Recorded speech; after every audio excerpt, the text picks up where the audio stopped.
very angry. Imagine checking in, a lot of them waiting there, and it was a weekend. I cannot go through. Cannot go through. If a huge company like Tropicana is going into this business, it means to say that it's no longer just a trend. It is a solution. In Southeast Asia, Malaysia is actually one of the very preferred investment hub. This is where the tea is spilled. This is where the tea is spilled. Right? This is where the tea is spilled. Welcome to another episode of Spill the Tea with your host here, Mazin, powered to you by T360, where we create and curate wonderful experiences for our property owners here at Tropicana. Now, for the first time, we are now shooting in our sales gallery of Clarissa. Clarissa is our Langkawi property. So if you guys want to come and check it out, we are here in Tropicana Gardens Tower, level 10. So without much further ado, please put your hands up and welcome from HostPlatform, Jayden Lee. Hi guys, what's up? Thank you for having me here, Mazin. Now, we are speaking with the man behind one of the region's fastest rising hospitality tech platform. Thank you so now, much. HostPlatform isn't just any tool in a shop stay ecosystem. It is a platform that today supports thousands of hosts across Malaysia and Southeast Asia, helping them manage and streamline their listings across major OTAs. Once again, welcome, Jayden. Thank you so much. So before we start, we have a little bit of a spiel going on here where we will pour some tea. How are you going to spill tea without pouring some tea? So, Jayden, I hope you like your tea green and hot. Yeah, my favorite. Yeah, your favorite, huh? Guys, if you are looking to sponsor our show, you know who to contact. Thank you once again, Jayden. So let's get into it, right? So, Jayden, how did HostPlatform come about? Starting with that. Straight away. Straight away. So we're going to start with grandmother story. Yeah, why not? But that is good. Thank you so much again, Mazin, for having me here today. The first question is, how did HostPlatform came about? I think that is actually an interesting question because it started off with frustration. Frustration? Yeah. Because back in 2016, we started as a host and an operator ourselves. Okay. Right? So we were managing 50, close to 60 plus over units. And then we started to feel a lot of stretch because we are putting it into multiple platforms, like a lot of hoteliers or operators, Airbnb, Booking.com, Agoda, and so many others. Okay. Right? Managing them was really a hellish task for me. So end of the day, we started to use third-party system from overseas, right? And it was really expensive. Okay. Really expensive. And somehow or other, right, people started to ask us, hey, how do we manage this? So many units. So we told them about this system. Okay. So we started somehow or other to use it together. Cheaper, my economy of scale. All right. Right? We share same account. Then one day, right, because that company changed their payment policy, okay, suddenly the account got shut down. No, payment policy? What do you mean payment policy? So usually the payment happens like every month, right? Every month. Then our credit card is also tied there already. So every month the payment is always there. Then suddenly they changed it to weekly. Didn't inform us. So you got blocked. Not just us, all the other friends that are using under our account, they also got blocked. And your customers also, I'm sure, must have been very, very angry with you. Very angry. Imagine checking in, a lot of them waiting there, and it was a weekend. I cannot go through. Cannot go through. Cannot go in, cannot go through. So I was like, oh my God. So, end of the day, somehow or other, when we reached up to around 100 units, right? We managed to spoke to Airbnb and they agreed to open API for us. Okay. So we started to build from there. Build. Then once we've completed the development in 2018, we decided to start down as a host, pass all of our units to other people. Okay. And we just become the support tool for every host operations. All right. That is how HostPlatform came about. They say, all inventions are born out of necessity and, an experience. And this was an experience for you. Yes, right? It was an experience for you. And you had it back and now you are managing your own tools. Okay, you mentioned just now about, the other brand, Airbnb. So, that Tropicana itself has its own hospitality arm called T-Journey. So, in that whole ecosystem, how does T-Journey fit? How does T-Journey fit? Yeah, in your own HostPlatform ecosystem. I'm actually grateful that, renowned developers such as Tropicana is opening up into a hospitality arm. for this whole real estate business. Okay. It's because short-term rental or Airbnbs are technically a new industry. Yeah. Right? If you think about it, if a huge company like Tropicana is going into this business, it means to say that it's no longer just a trend. It is a solution that people need. Correct. Right? And that actually proves to the market that this is not just a trend and it's something that that will happen in the whole industry. And of course, how does T-Journey fit into this whole ecosystem, right? Is that T-Journey is the supply side of things, right? And of course, also, you are also supporting the guests. Correct. And in fact, I don't think it's like how T-Journey can fit HostPlatform, but HostPlatform can fit T-Journey. Okay. Okay? All right. Then you explain that. Yeah, we sort of could complement each other in a way that, imagine that once you have so many units, and HostPlatform helps you to aggregate your units in multiple sales channels. All right. Right? And all the sales being automated online just using our system. Okay. T-Journey does better. All right. You can get more, more spread, more awareness, more guests, more business. Right. Which means to say that HostPlatform will do better. Right? And if you think about it, we go on a step higher level. Okay. Right? T-Journey does well. HostPlatform does well, which means to say that tourism and hospitality industry in Malaysia is doing well, which means to say that the economy is doing well, which means to say that the people is doing well. Investors, travelers, people that is, just berniaga within the roadside or within the area, they also could earn so much from this. Correct. There's a benefit. Correct. And I think T-Journey is being positioned to fit in this ecosystem for that one purpose, to create the brand for more people to come in. And I think that is something really, I respect that a lot. We're also quite excited about T-Journey because, come end of Q1, we probably will have 800 over rooms on Chenang. So it's in Langkawi, right? In Langkawi. It's beautiful, man. Chenang is one of the better beaches in Malaysia. Yes, I mean, all of us always go to Langkawi last time for holidays. Correct. So you say last time, so now time to come back. Now to go back already, of course. All right, now we talked about Langkawi, we talked about T-Journey. Now let's talk about the short-term rental, right? The global short-term rental market is projected to be worth about 148 billion US dollars this year. Projected 148 billion. USD. And projected to grow to 377 billion by 2035. This is sourced by Business Research Insights. Now, is this a trend for property buyers nowadays to buy property and to place them on platforms such as yours? I couldn't say this for any other countries out of Malaysia because I don't really know about it. Okay. But based on the data that I have for Malaysia, we are seeing that it's not just being a trend. It's being, like I mentioned just now, it's already becoming a solution. And if you think about it, more and more property investors are given actually more options on how do they want to invest in property right now in Malaysia, right? Last time it's just to buy and stay or buy and sell. Then they can buy and then rent. Correct. Now they can buy and then do short-term rental. Correct. Somehow or other they buy like part of a hotel. Yeah, so which is quite interesting, right? Which is that lah. Which is quite interesting. And Malaysia is being in a very interesting place whereby a lot of people will travel to Southeast Asia. Malaysia is one of the key places. And one thing that I realized about short-term rentals, right? It's not just a hospitality solution. It's not just a property investment solution. Last year, we had an experience together with Airbnb with the Putra Heights incidents victim. Okay. It opened my eyes that short-term rental could also become a very effective disaster recovery solution. Okay, like a disaster relief or stopgap. Correct. So where do they stay? Where do the victims stay? If you want to find any property to stay very hard lah, the rent also very hard lah, right? But if you can just stay in a short-term rental, you were really happy. Got kitchen, got a fully furnished. It's complete. Correct. Yeah. So it becomes something more. So it's not just a trend. It's not just a solution for investors. It's also a solution for the country itself. Okay, so we talked about all the nice, all the nice things. All the nice things and stuff.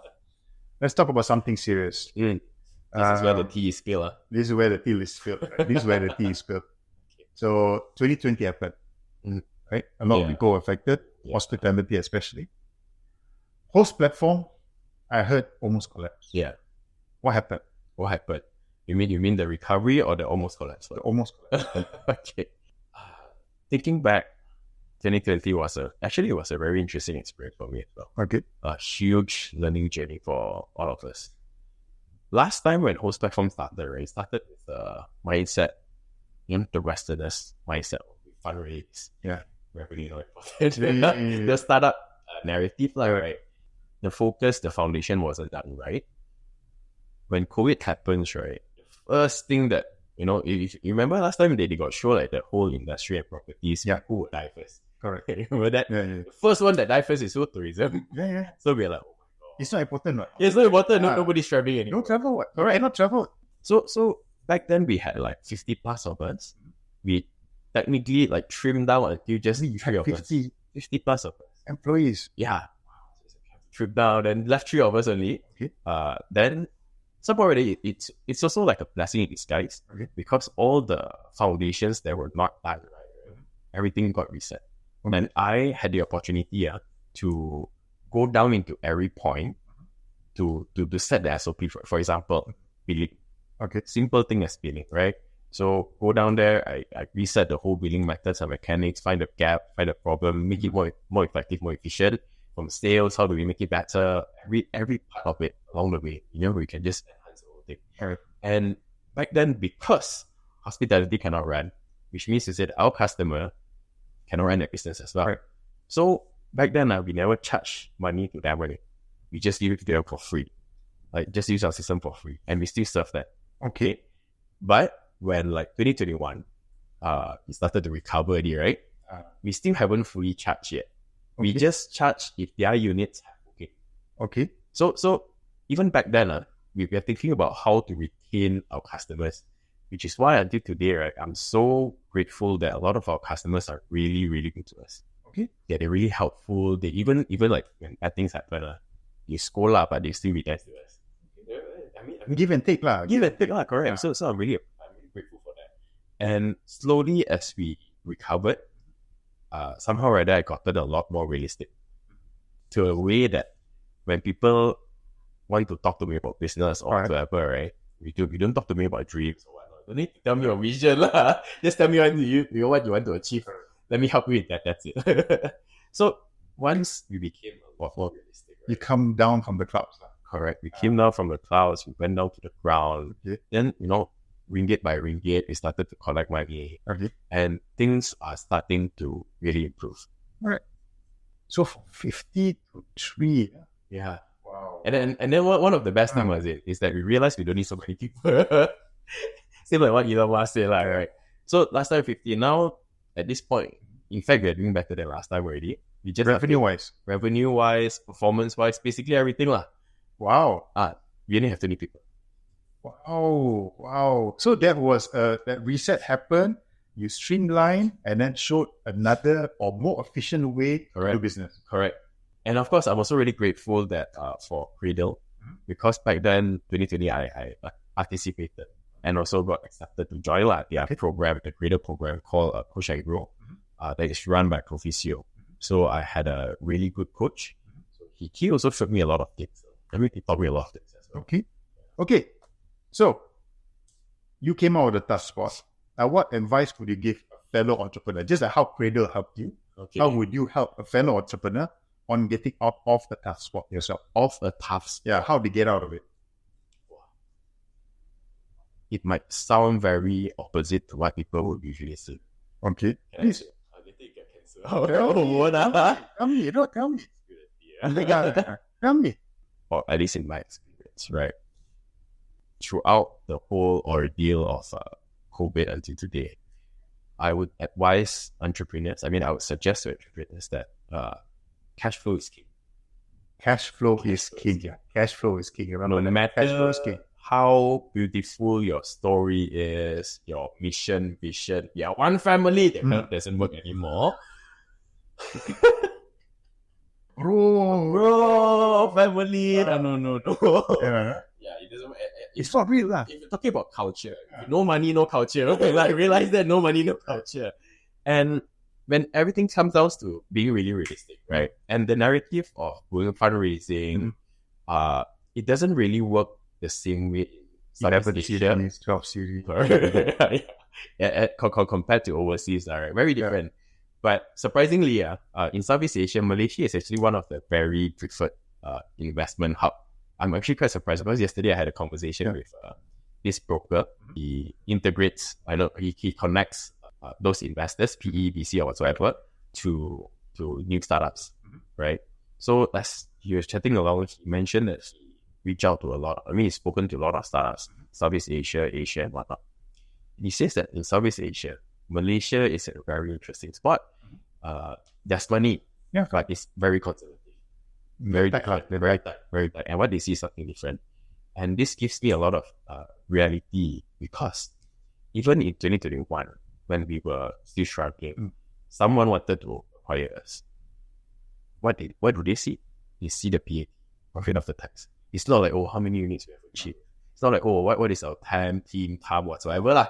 And the realistic thing that happened to me, or that aha moment that happened to me, is this, any financial institution, person, or industry, they will not help you if you're in trouble. They only help you if you are doing well. I tried a lot, even there's this Madani grant. Banks. Okay. Try to look at those, because our financial statements is still not that nice. Okay. Because we still are cleaning up. Your paperwork wasn't good at that moment. Yes. Okay.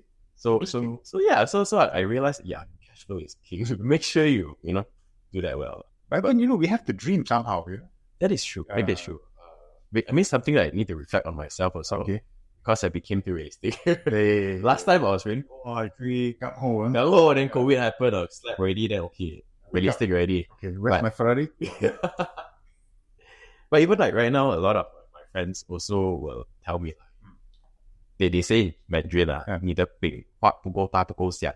Okay, it means to say that whatever that you say to me, whatever dream that you're selling to me, it's not big enough, it's not fragrant.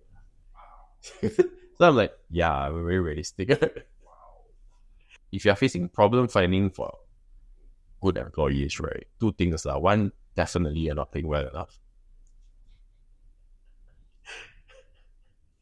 Number two, you're not guiding them well enough. That's it. That's what I see. So this is the second thing that I think we could raise as a suggestion for startups. Okay. The first thing is cash flow. Second thing is, talents, enough, enough. But if you're a good boss, right? If you're a good entrepreneur, if you're a good founder, of course, you need to learn how to protect your team. Care for them. Back to where we were, right? So you were in the news also about helping victims of the 2025 Ultra Heights explosion, and you mentioned earlier, right? Yeah. So can you tell us more, why you went to that direction? So this was a big incident, right? That I think rocked Malaysia. Yes. Right? A small street or maybe a housing estate destroyed by this gas explosion. How did HostPlatform or you yourself suddenly think, okay, this is my moment to help? I actually remember it very clearly because in my condo, right? One of my condos, in the condo that I gave you a HostPlatform. You've got thousands of condos. Yeah. So that morning, suddenly in WhatsApp group of owners, right, people started posting videos of fire. Okay. And I started to think that I think we can do something about this. Okay. But then I do not know how to do or what. Okay. I think for 2 days already. Then after that, one of my friends who have certain friends in Selangor government, he called me and he asked that, hey, Jayden, I think can HostPlatform help? So you got units and everything, right? Can HostPlatform help provide units or sponsor units or whatnot? That's like, I think we can. Then I think now, okay, our units might not be as much because technically we are not Airbnb. Correct. And you don't own your units. I don't own the units. Yeah. So I call Airbnb. So Airbnb, interestingly enough, Martin responded immediately. Wow. Yeah, I'm like, oh. And mind you, it was 7 p.m. Yeah, his time is what time? His time also 7 p.m. He's in Singapore. Oh, he's in Singapore. Okay. Yeah. So Martin replied and he said that, Jayden, we're actually also talking I forgot which municipal already, about us helping Okay. the victims. Yeah, we're already planning to help, probably 2 weeks stay for 20% of the really terrible victims. I mean, like condition, bad condition. Okay, we also want to help. How can we help? So after that talking already, we actually just, to us, we sponsored approximately 100,000. That is all that we have, honestly speaking. Okay. We are a small company, mind you. No, but 100,000 is formidable because, like you said, you're only 20, not even 20 at the time, right?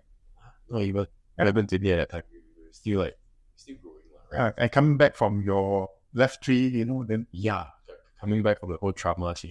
So we said, okay, fine, we pledged 100,000 to Airbnb.org. And then immediately Martin responded, sure. My director say, his director said, if HostPlatform is to pledge 100,000, we will match whatever they pledge in addition. wow. Like, okay, that's cool. So after we pledged already, we paid already. Then if you think about it, then they announced, we will provide free stay to 120 families. Not we will, technically they have provided free stays to 120 families. Some 1 month, some go up to 2 months. Okay. And if you do the calculation, estimated by like 200, It's more than that. it's like close to a million, million Malaysia if you think about it. Correct. Wow, okay. And after that, Airbnb also asked us to help on ground. So we went to the masjid over there, and that night, very interesting. We can see the first thing that I see there, very pleasant but interesting also, is that kids running around very happily, like teachers.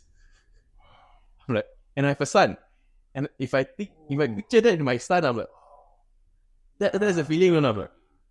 So that night we call everyone out, with them about what is this, but they were a bit concerned that if we take this incentive already, right, other government incentive can I take or not? So they have this concern. We have to we've explained to them. Then we help them to register, get the discount, get the code. Then they start booking. And that night is where I saw they were like, they're scrolling Airbnb.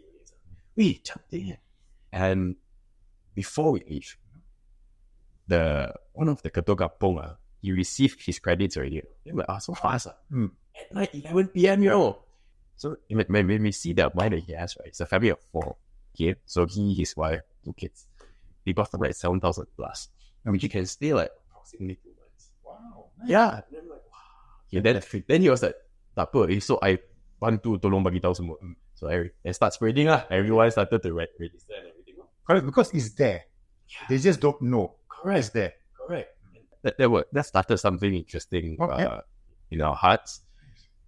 Then I told one of my colleagues, she's pregnant that time, and I said, it's very meaningful. How about, we set aside those platforms one day, not yet. One day, emergency fund. Not the emergency fund. We set aside, let's say, 10% of our revenue, just for these charities, for disaster relief or whatsoever. So we're like, okay, that's something that we will put into our bucket list in order to make that happen. I hope you don't have to dig into that. It's good that you're doing it. No, it's good that you're doing it. The money not for just explosion No, but can be anything. Right? It can be anything. Not just flood. Also, maybe nothing happened. Very peaceful, right? You can put it for education, good schools, can do all these things also. Okay. It's good for you. And don't forget, it's a tax relief. Don't forget. Don't forget, it's a tax relief. It is also. All right. Thank you. That's lovely. So you're talking about all that, right? And how it touched you and stuff. You went to RMC. Oh, you went digging into that already. So you went to RMC, right? And I know it's pretty tough. Those of you watching at home, you're not aware, RMC is Royal Military School or Royal Military College, based out of SMEPC. Yes. Right? Did it train you or instilled in you a feeling of altruism? That's why, when this happened in front of you, you actually thought, you know what, we need to do something. And mind you, you were still a small company, right? It's not like you had tons of money to throw, right? Altruism is a big word, man. It's huge. I wouldn't say that I'm altruistic. I would say that I think all of these are principles that have been instilled into me since, not just from RMC, but since young itself. Okay. From my father. Okay. Right. Honestly speaking, he is really a good role model to me. Okay. After being a father, I realized, he's a good role model. Back then, it's like, you, why papa, you like that lah? But now I really respect. He has always been not just telling me, but doing charity. Okay. He always donates whenever he has extra, or even if he don't have also, he'll just donate very consistently.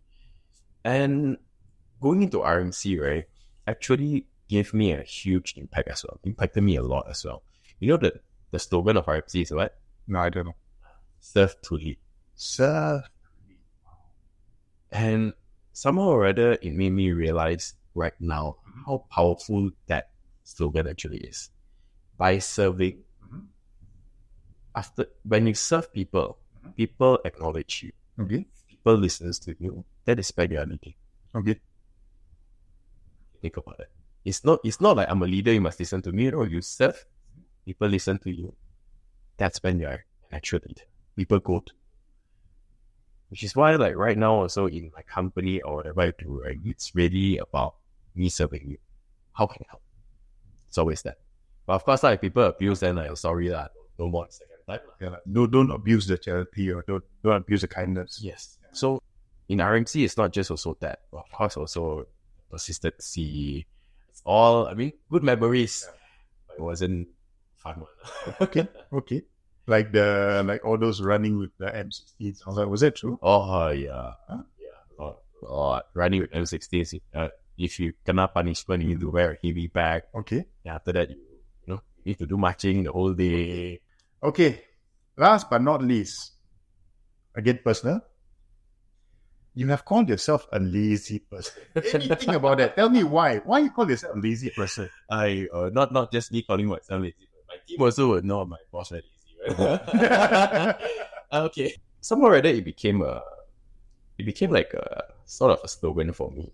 Okay. I'm not saying like laziness is good, but by being lazy, right, in addition to, not to say the passion, but in addition to the ability to get things done as fast, what I meant by being lazy is more towards I really look for the lowest effort, highest impact thing to do. Okay. And if that thing has low impact, very high effort, right, I would choose not to do. Okay. And certain things that would actually take so much of my time that it doesn't make sense, that it doesn't have any benefits to me or my company, I'll just like put it aside. Okay. Right. And I always tell my team the same thing also. Whatever you do, the more you're doing it, the simpler you should make it. Like, for example, if that is your task everything, you do for 1 year, it's still very hard, boss. There's something wrong with you. It's either you're not automating it or you are not getting better at it. Okay. So whenever I do, like last time when I was doing the billing, I gotten so lazy to handle the disputes. Customer will be saying, we said we should need the other disputes are right. So I decided to just, I don't use the accounting system straight away. I just use an Excel first. A simple solution. Excel first. I put in all the listings over there, all the details over there. Ask to that. No more disputes. Because they see everything, right? Yeah, they see everything already. Don't need to dispute already. No transparency. I mean, it's full transparency. Full transparency. Yeah. So I don't need to handle, I don't need to waste my time and effort for the disputes already. So that is what I And you can copy and paste. Correct. This owner, all getting the same statement. Yes. Yeah. And then for even my team and I hand it over right now, right? I just show her, okay, this is the SOP that I'm using right now. Okay. You either make it better or keep it the same. Just don't make it worse. Okay. So optimizing the mindset of optimization, growth, doing things in a simplest manner. That is what I meant by me liking to be lazy. Okay. You see, even if I call myself lazy, people might not say I'm lazy. Okay. Because I'm delivering. Correct. Right? Results are there. Results are there. So what we will call the kind of people? Successful. People that are lazy, that people are calling them lazy, which means what? They're really lazy. There's no results. There's nothing done. They're not Einstein. Yeah. But sometimes people like to validate themselves. Genius. Lazy. I don't want to do so much. Then they justify by saying I'm actually genius. Don't need to waste time. That one cannot lah. Cannot lah. Call yourself genius, you're definitely not genius. Right? Correct. So at the end of the day, it's about what other people see. It's not what people usually say, right? People always say, you validate yourself. But what I see is that we're living in a world with a lot of other people. Okay?